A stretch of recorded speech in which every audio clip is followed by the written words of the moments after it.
তোমাদের সকলকে your Bengali study চ্যানেলে স্বাগত জানাই। আজকে আমি তোমাদের একটি কবিতা আলোচনা করব। সেটি হলো শঙ্খ ঘোষের একটি অন্যতম কবিতা, মুখ ঢেকে যায় বিজ্ঞাপনে। তো কবি এই কবিতায় নিজের একান্ত দিকগুলি তুলে ধরেছেন। তো চলো কবিতাটি শুরু করি।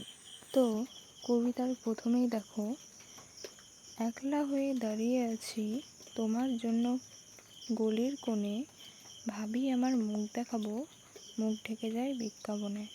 অর্থাৎ বর্তমানে যে কোনো কিছু মানুষ করলেও তা বিজ্ঞাপনে ছাপিয়ে যায় এবং বর্তমানে সেই মানুষটির ব্যক্তিগত বলে কোনো কিছুই থাকে না। তো কবি তার প্রেয়সীকে গলির কোণে যে তার মুখ দেখাবে, তো সেটাও বিজ্ঞাপনে ছড়িয়ে পড়ছে।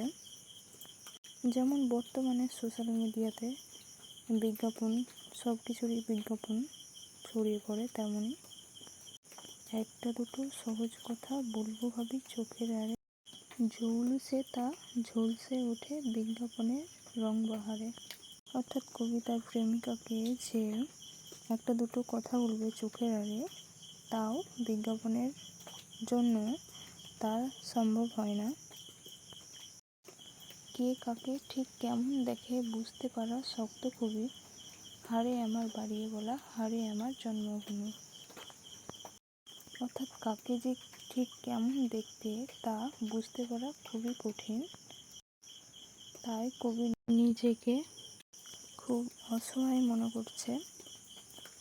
বিকিয়ে গেছে চোখের চাওয়া তোমার সঙ্গে ওতপ্রোত, নিয়ন আলোয় পূর্ণ হলো যা কিছু আজ ব্যক্তিগত। মানে কবির চোখের চাওয়া একদম বেঁকিয়ে গেছে এবং এই বিজ্ঞাপনের জন্য সব কিছু ব্যক্তিগত, সব কিছু প্রকাশে চলে এসছে সবার। মুখের কথা একলা হয়ে রইল পড়ে গলির কোণে, ক্লান্ত আমার মুখোশ শুধু ঝুলতে থাকে বিজ্ঞাপনে।